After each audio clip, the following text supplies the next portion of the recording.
Brazil দলে মেসিকে ভাড়া করবেন ব্রাজিল প্রেসিডেন্ট। নেইমারদের জয়ের জন্য মেসিকেই দরকার। চিরপ্রতিদ্বন্দ্বী আর্জেন্টিনার মহাতারকাকে ব্রাজিল দলে খেলানোর কথা বলে ফুটবল বিশ্বে হাসির রোল তুলেছেন ব্রাজিলের প্রেসিডেন্ট লুলা দা সিলভা।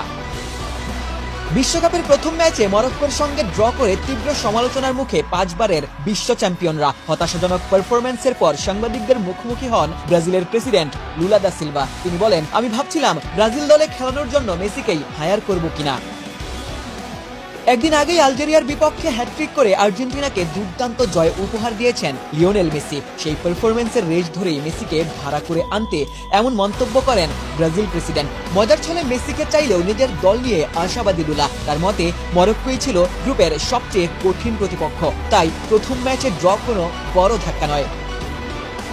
লুলার মতে বিশ্বকাপে ব্রাজিল এবার চ্যাম্পিয়নও হতে পারে। অতীতের সাফল্য টেনে লুলা বলেন, ব্রাজিলকে নিয়ে যখন সবচেয়ে বেশি সন্দেহ করা হয় তখনই তারা বিশ্বকাপ জেতে। দেখা যাক এবার কি হয়। এদিকে ব্রাজিল শিবিরে স্বস্তির খবর হয়ে ফিরেছেন নেইমার জুনিয়র। চোট আর অফর্মের কারণে প্রায় 3 বছর জাতীয় দলের বাইরে এই তারকা ফুটবলার। পক্ষে ম্যাচের আগে আবারও দলের সঙ্গে অনুশীলনে যোগ দিয়েছেন ব্রাজিল সুপারস্টার।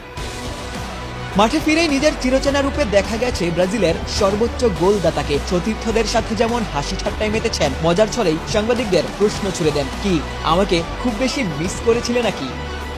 নেইমারের এই প্রত্যাবর্তন ব্রাজিল সমর্থকদের আশা বাড়ালেও হাইতির বিপক্ষে শুরুর একাদশে নেইমার থাকবেন কিনা সেটি এখনো নিশ্চিত নয়। তবে এই মুহূর্তে ব্রাজিলে আলোচনা একটাই, দলের জয়ের জন্য সত্যিই কি মেসিকে দরকার, নাকি নেইমার ফেরাতেই বদলে যাবে সেলেসাওদের ভাগ্য?